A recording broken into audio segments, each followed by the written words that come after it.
नमस्कार दोस्तों, स्वागत है एक बार फिर से आपका अपने यूट्यूब चैनल ज्ञान ऑटोमेशन में। दोस्तों, जैसा कि आप सभी लोग जानते हैं कि हमारा पीएलसी का सेशन स्टार्ट है, जिसका ये क्लास नंबर 10 है। बीच में किसी रीज़न की वजह से कुछ दिन क्लास नहीं हो पाया था, तो फिर से हम क्लास को वहीं से आगे कंटिन्यू करेंगे, जहाँ से ब्रेक हुआ था। अगर फिर भी कभी-कभी बीच में क्लास नहीं हो पाता है, तो आपको परेशान होने की ज़रूरत नहीं है। क्लासेज हमारी वहीं से शुरू होंगी, जहाँ पर खत्म होंगी। और दूसरी चीज़, जब क्लासेज एंड होती हैं, अगर आप इसका नोट्स चाहते हैं, तो आप हमारे व्हाट्सएप ग्रुप में ज्वाइन कर सकते हैं। व्हाट्सएप ग्रुप में ज्वाइन होने का लिंक डिस्क्रिप्शन बॉक्स में दिया गया है। तो आइए अब हम सेशन को स्टार्ट करते हैं, लेकिन उससे पहले अगर आप हमारे चैनल पे नए हैं, तो चैनल को सब्सक्राइब कर लेना और बेल आइकन को ज़रूर प्रेस करना। जिन्होंने पिछला क्लास नहीं देखा है, पहले वो जाकर के पिछला क्लास देख लें, तभी उनको ये क्लास समझ में आएगा। आज से हम एक फ्रेश टॉपिक काउंटर शुरू करने जा रहे हैं। इसमें हम काउंटर पढ़ाएँगे। देखिए, आपने नॉर्मली आरएलसी में काउंटर को पढ़ा होगा। आपने ऐसा काउंटर भी देखा होगा जो कि मैनुअली वर्क करते हैं। बट अभी आप जो पढ़ने जा रहे हो, ये काउंटर पीएलसी में पढ़ोगे आप। पीएलसी के अंदर बहुत सारा काउंटर होता है, ये पीएलसी के ऊपर डिपेंड करता है कि किस पीएलसी में कितने काउंटर हैं। तो सबसे पहले हमें समझना ये है कि काउंटर कहते किसे हैं। और एक बात मैं आप लोगों को बताना चाहता हूँ कि जो पीएलसी का क्लासेज है या आरएलसी का क्लासेज है, उसका हमने प्लेलिस्ट बना दिया है, तो इससे आपको क्लासेज ढूँढने में बहुत आसानी हो जाएगी, क्योंकि फिर आपको सीक्वेंस जो है 1, 2, 3, 4 ऐसे ढूँढना नहीं पड़ेगा। सारी सीक्वेंस प्लेलिस्ट के अंदर दी गई हैं। आप वहाँ से जाके प्रॉपर्ली, जिन्होंने नहीं देखा है वो क्लास 1 से देखें, जिससे चीज़ें आसान हो जाएँगी। तो आज की टॉपिक में हम लोग बात करने वाले हैं काउंटर के बारे में, कि काउंटर किसे कहते किसे हैं। देखिए, काउंटर के बारे में अगर आप पढ़ रहे हो, तो सबसे पहले आपको ये जानना ज़रूरी है कि काउंटर कहते किसे हैं। तो अगर आप देखोगे तो इसके नाम से ही पता चल रहा है कि किसी चीज़ को काउंट करना, ठीक है? अगर आपने कोई एक ऐसा इंस्ट्रूमेंट लगा दिया, जो किसी चीज़ को काउंट कर रहा है, तो वो एज़ अ काउंटर ही काम करेगा। तो काउंटर की अगर कोई आपसे डेफ़िनेशन पूछ ले रहा है, तो आपको बताना है कि सर, काउंटर एक ऐसा डिवाइस है या ऐसा इंस्ट्रूमेंट है जिसके द्वारा हम किसी चीज़ की काउंटिंग कर सकते हैं। ओके? अब बात करते हैं पीएलसी में काउंटर की। देखिए, काउंटर 2 तरीके से हो सकता है, या तो काउंटिंग वैल्यू अप जा सकती है, या तो काउंटिंग वैल्यू डाउन जा सकती है। मान लीजिए आपने वैल्यू 0 है, तो अब अगर आपने काउंट करना शुरू किया, तो या तो आप 0 से अप की तरफ जाओगे, 1, 2, 3, 4, या तो आप 0 से डाउन की तरफ जाओगे। ओके? तो इसीलिए काउंटर 2 तरीके के होते हैं। एक तो होता है काउंटर अप, ठीक है? मैं यहाँ पर लिख दे रहा हूँ। जो पहला टाइप है अपना, वो है काउंटर अप, ठीक है? और जो दूसरा टाइप है, उसको हम लोग बोलते हैं काउंटर डाउन। तो काउंटर अप में क्या होगा कि वैल्यू ऊपर की तरफ काउंट करेगा, 0 से 1, 2, 3, 4, 5 इस तरीके से। काउंटर डाउन में क्या होगा कि वैल्यू आपकी डाउन होते हुए दिखेगी। लेकिन सीमेंस ने क्या किया कि इन दोनों काउंटर को मिला करके एक तीसरा काउंटर बना दिया, जिसे काउंटर अप डाउन बोलते हैं। ठीक है? Counter up down. अब इसमें क्या है कि ये काउंटर अप था, ये काउंटर डाउन था। इसके अंदर दोनों की प्रॉपर्टी आ जाएगी, काउंटर अप की, डाउन की। समझ लो, काउंटर अप पापा है, काउंटर डाउन मम्मी है। ये जो बेटा इसका हुआ, इसके अंदर मम्मी और पापा दोनों की क्वालिटी आ गई। तो इसीलिए सीमेंस ने क्या किया कि काउंटर अप और डाउन को मिला करके काउंटर अप डाउन बना दिया। इसको शॉर्टकट में हम लोग सीटीयू बोलते हैं, इसको शॉर्टकट में सीटीडी बोलते हैं, और इसको शॉर्टकट में सीटीयूडी बोलते हैं। ओके? ये सीमेंस में इस तरीके से आपको नेम देखने को मिल जाएंगे। तो ये 3 काउंटर होते हैं। अब जैसे मैंने आपको टाइमर में बिट के बारे में बताया था कि टाइमर के अंदर बिट होता है। सारे टाइमर के अंदर बिट वही होते हैं, बट वो अलग-अलग तरीके से काम करते हैं। वही चीज़ काउंटर के अंदर भी है। काउंटर के अंदर भी बिट होते हैं, लेकिन बस डिफरेंट यही है कि काउंटर अप में कुछ अलग तरीके से काम करते हैं, काउंटर डाउन में कुछ अलग तरीके से काम करते हैं, ठीक है? बाकी कोई डिफरेंट नहीं है। अगर आप बिट के बारे में जानते हो, तो आप आराम से काउंटर पे काम कर लोगे। तो काउंटर के अंदर कौन-कौन से बिट होते हैं, थोड़ा-सा हम इसको समझेंगे। देखिए, काउंटर के अंदर सबसे पहला जो बिट होता है, सबसे पहले अगर मैं काउंटर का ब्लॉक डायग्राम बना दूँ, तो आपको बिट समझने में बहुत आसानी हो जाएगी, ठीक है? तो काउंटर का ब्लॉक आपको ऐसे कुछ देखने को मिल जाएगा। यहाँ पे जैसे काउंटर आप लोगे तो सीटीयू लिखा रहेगा। दूसरी चीज़, जो काउंटर की एड्रेसिंग हम लोग देते हैं, क्या देते हैं? एड्रेसिंग। एड्रेसिंग काउंटर की तो C0, C1, C2 इस तरीके से होता है। जितना काउंटर रहेगा, मान लो 256 काउंटर है, तो 255 तक जाएगा। लेकिन सीमेंस की टीआईए पोर्टल के अंदर क्या होता है कि जब हम टाइमर और काउंटर लेते हैं ना, तो एक डेटा ब्लॉक क्रिएट हो जाता है। उसमें अगर हम एड्रेसिंग ना दे करके इसका कोई नाम दे दें, जैसे मान लो CTU1 दे दिया, CTU2 दे दिया तो भी ये एक्सेप्ट कर लेगा। ऐसा नहीं है कि आपको ये एड्रेस डालोगे तभी एक्सेप्ट करेगा। ये TIA पोर्टल के अंदर होता है। लेकिन अगर आप माइक्रोबिन चला रहे हो, आप लोगो PLC चला रहे हो, तो वहाँ पर आपको प्रॉपर एड्रेस देना पड़ेगा। तो अब हम बात करते हैं कि इसके अंदर कौन कौन सी बिट होती हैं। तो जैसे काउंटर अप की मैं बात करूँ तो सबसे पहले यहाँ पर जैसे मान लीजिए आपने सिग्नल दिया, ठीक है, यहाँ से आपको सिग्नल मिलेगा। तो जहाँ से आप सिग्नल देते हो काउंटर अप में, इस बिट को हम लोग CU बिट बोलते हैं। कौन सा बिट बोलते हैं? CU बिट बोलते हैं। ओके। और जो काउंटर अप का डन बिट होता है इसको हम लोग QU बिट बोलते हैं। ठीक है, क्यू बोल सकते हो आप। इसमें एक रीसेट का भी पॉइंट होता है। किसका? रीसेट का पॉइंट होता है। उसके बाद में जैसे आपके टाइमर में वैल्यू डालने के लिए होता था 10 सेकंड 20 सेकंड आप डालते थे, वैसे ही काउंटर अप के अंदर भी वैल्यू डालने के लिए पॉइंट होता है। तो इसको हम लोग बोलते हैं PB। और यहाँ पर होता है काउंट वैल्यू जिसे CB बोलते हैं। इन सब का मतलब मैं लिख देता हूँ। देखिए, CU का मतलब होता है काउंटर अप बिट, ठीक है।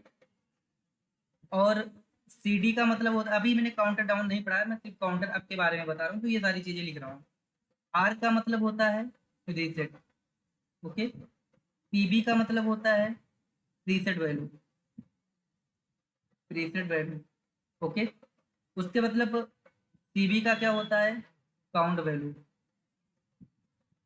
ठीक है। और Q का मतलब होता है काउंटर की डन बिट, ठीक है, QU भी बोल देते हैं। तो ये काउंटर की डन बिट है। ओके, ये बातें क्लियर हैं। उसके बाद में काउंटर के अंदर एक और बिट होता है जिसे OB बोलते हैं, ठीक है। इसको बोलते हैं ओवरफ्लो बिट। क्या? Overflow bit. और भी बिट होते हैं काउंटर के अंदर। अभी देखो मैं सारा बिट लिख दे रहा हूँ, फिर मैं दिखाऊंगा कि कौन से काउंटर में कौन सा बिट होता है। ओके। उसके बाद में एक होता है एल। एल का मतलब लोड होता है। ये पर्टिकुलर सीमेंस PLC के काउंटर में ही पाया जाता है। ओके। और फिर आपको देखने को मिलेगा CD। ये CD जो होता है ये काउंटर डाउन बिट होता है। कौन सा? Counter down bit. और उसके बाद में जो आपका QD होता है, QD का मतलब काउंटर डाउन का डन बिट। किसका? काउंटर डाउन का DN बिट।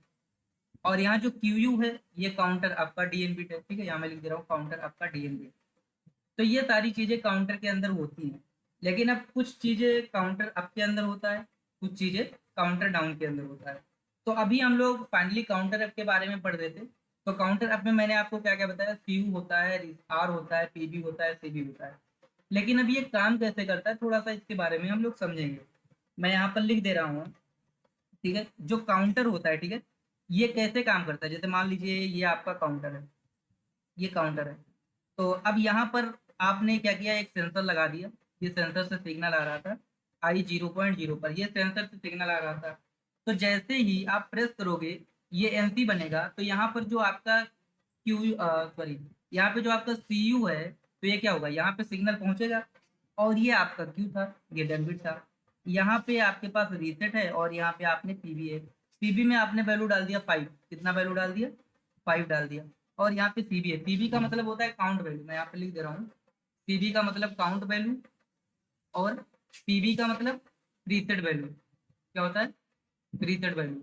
तो अब PB में जैसे मैंने डाल दिया 5, तो जब क्या होगा? जब आप इस I 0.0 को प्रेस करोगे, या मान लीजिए सेंसर से सिग्नल आ रहा है, तो जैसे ही इस पे सिग्नल आएगा वैसे ही इस पे CU पे सिग्नल जाएगा और CU बिट ऑन हो जाएगा।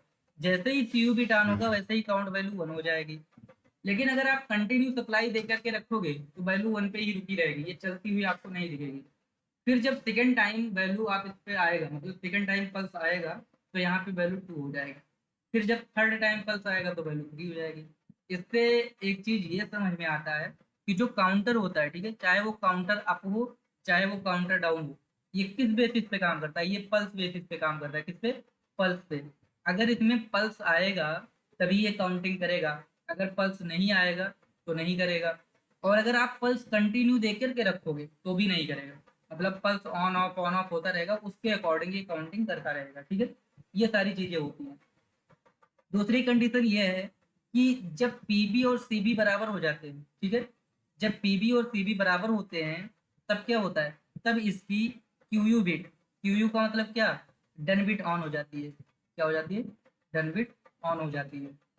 और दूसरी चीज़, जब हम रीसेट बटन को दबाते हैं, ठीक है, रीसेट को हम दबाते हैं तो वैल्यू यहाँ पे 0 हो जाता है। जैसे मान लीजिए आपका 2 काउंट कर गया, तो काउंटर अगर 2 काउंट कर लिया तो 2 रहेगा, आप चाहे उसको ऑफ कर दो चाहे ऑन करो, कुछ भी वैल्यू 2 ही रहेगा। जब तक आप काउंटर को रीसेट नहीं करोगे तब तक रीसेट नहीं होगा। तो ये सारी बातें थी काउंटर अप के बारे में। अब हम लोग क्या करेंगे कि काउंटर अप का प्रैक्टिकल करेंगे सॉफ्टवेयर के अंदर। तो अपने सिस्टम में आप लोग टीआईए पोर्टल ओपन कर लेना, और उसके बाद में यहाँ से आपको एक येलो पुश बटन ले लेना है। मैं इसको मान लेता हूँ कि ये हमारा सेंसर लगा हुआ है, ठीक है, M0.0 पे एक सेंसर लगा है, इसको मैं सेंसर मानता हूँ। आप येलो पुश बटन ले लेना। आप अगर आपके पास पीएलसी है तो आप एक्चुअल में येलो पुश बटन भी लगा सकते हो। अभी ये जो मैं प्रोसेस बता रहा हूँ सिमुलेशन में बता रहा हूँ, तो इसको मैंने सेंसर बोल दिया कि ये अपना सेंसर है। ओके, अब जैसे ही सेंसर सेंस करेगा वैसे ही काउंटर क्या करेगा, काउंट करेगा। तो यहाँ से मैं काउंटर ले लेता हूँ एक सीटी, ठीक है, यहाँ से मैंने काउंटर ले लिया। तो जैसे ही सेंसर सेंस करेगा तो ये काउंटर आ गया। अच्छा, मैंने काउंटर में कोई एड्रेसिंग नहीं दिया तो भी यहाँ पर एक इसका नाम लिख के आ गया IC डेटा ब्लॉक 0। ओके, कहने का मतलब काउंटर एक डेटा ब्लॉक क्रिएट करता है। देखिए काउंटर में यहाँ पर आपको इंटीजर मिलेगा, डबल इंटीजर मिलेगा। दोनों में डिफरेंट क्या है थोड़ा सा मैं इसके बारे में बताता हूँ। मैंने यहाँ इंटीजर दिया, इंटीजर देने के बाद में यहाँ वैल्यू में डाल रहा हूँ 17,000, ठीक है, तो ये वैल्यू एक्सेप्ट करेगा। ओके, डबल इंटीजर में क्या होगा कि थोड़ा सा और अधिक वैल्यू को एक्सेप्ट करेगा, ठीक है। इंटीजर और डबल इंटीजर की एक लिमिट होती है। अगर आपने हमारे डेटा टाइप वाली क्लास को नहीं देखा तो आप उसको देखिए, वहां पर आपको लिमिट जो है इसका वो क्लियर हो जाएगा कि इंटीजर में हम कितना वैल्यू ले सकते हैं, डबल इंटीजर में कितना वैल्यू ले सकते हैं। तो अभी नॉर्मली मैंने वैल्यू ले लिया 5, कितना ले लिया 5। रीसेट करने के लिए मैं यहाँ पर एक रीसेट बटन लगा देता हूँ, मैं M0.2 से रीसेट करूँगा। ओके, और उसके बाद में जैसे मैंने बताया था कि इसका एक CB होता है, काउंट वैल्यू। तो यहाँ पर वैल्यू देखने के लिए हम एक MD ले लेते हैं, MD60 ले लिया, इसके अंदर मैं वैल्यू को देखूंगा। ओके, अब बात आती है इसकी डन बिट की। तो आप डन बिट में यहीं पर भी कोई आउटपुट ऑन कर सकते हो, या आप नहीं ऑन करना चाहते हो तो आप अलग से ले सकते हो इसका डन बिट, ठीक है। तो जैसे इस काउंटर का मुझे डन बिट लेना है तो मैं CTU लिखूंगा। जैसे इसका क्या नेम है काउंटर का, IEC। तो जैसे आप IEC लिखोगे तो इसका इतना सारा बिट दिख रहा है। तो काउंटर आपका डन बिट लेना है तो आपको QU लेना पड़ेगा। और QU से मैंने क्या किया, एक फूटर ऑन कर दिया। क्या ऑन कर दिया, एक फूटर ऑन कर दिया। ये क्या करेगा, जैसे ही 5 काउंटिंग हो जाएगा, मैंने वैल्यू 5 दिया है, तो जैसे ही 5 काउंटिंग हो जाएगा वैसे ही ये वोटर ऑन हो जाएगा। इसको आप डाउनलोड कर दीजिए, ठीक है। तो डाउनलोड करने के बाद में आप इसको चेक कर सकते हैं। यहाँ से मैंने डाउनलोड कर दिया और ऑन करता हूँ। अब देखो जैसे जैसे सेंसर सेंस करेगा उसके अकॉर्डिंग काउंटिंग बढ़ती जाएगी। यहाँ से ये मेरा सेंसर सेंस किया, ठीक है, एक बार सेंसर सेंस किया, ठीक है, तो यहाँ पर एक काउंटिंग हो गया।